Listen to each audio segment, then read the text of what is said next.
যাব কেউ বলবে না, সবাই এক বাক্যে বলবে আল্লাহর কথা শুনি আর না শুনি। যদি প্রশ্ন করেন তুমি জাহান্নাম চাও নাকি জান্নাত চাও, সবাই এক বাক্যে বলবো আমরা আল্লাহর সৃষ্টি জান্নাত এই তো চাই। কথা কোন ঠিক না ঠিক? এই জন্য আল্লাহ রাব্বুল আলামিন বলেন তোমাদের বাবা জান্নাতে ছিল কিছুদিনের জন্য, 1000 বছরের জন্য আমি আল্লাহ জান্নাত থেকে দুনিয়াতে পাঠাইলাম।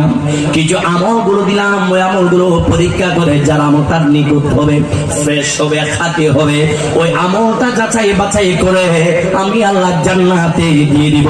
এই জন্য সবাইকে যদি একটা প্রশ্ন করে জান্নাত না জাহান্নাম, সবাই বলি জান্নাত চাই, জান্নাত চাই। বাবা কথা হলো জান্নাত যদি চাই, জান্নাতে যাবার কিছু শর্ত আছে না নাই? কথা বলেন আছে না নাই?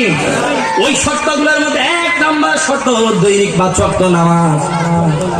এত বেশি নামাজ পড়বো না যে নামাজ পড়ে আল্লাহর কোরআনের বিরোধিতা করতে হয়, যে নামাজ পড়ে পড়ে ওলিয়াউদের বিরোধিতা করতে হয়, ওই নামাজ আমরা পড়বো না।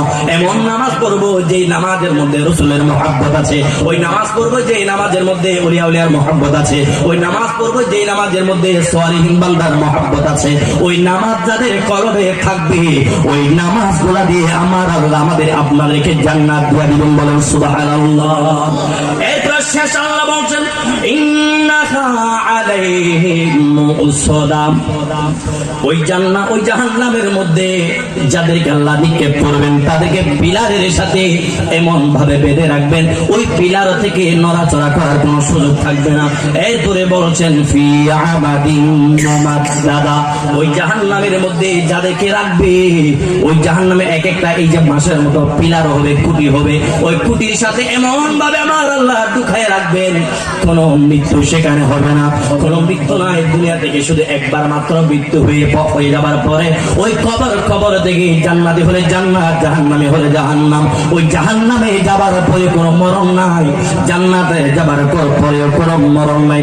জান্নাতীরা জান্নাতে আবাদুল আবাদ থাকবে, জাহান্নামীরা জাহান্নামে আবাদুল আবাদ থাকবে। এটাই আমার আল্লাহর ফাইনাল সিদ্ধান্ত। বলেন সুবহানাল্লাহ।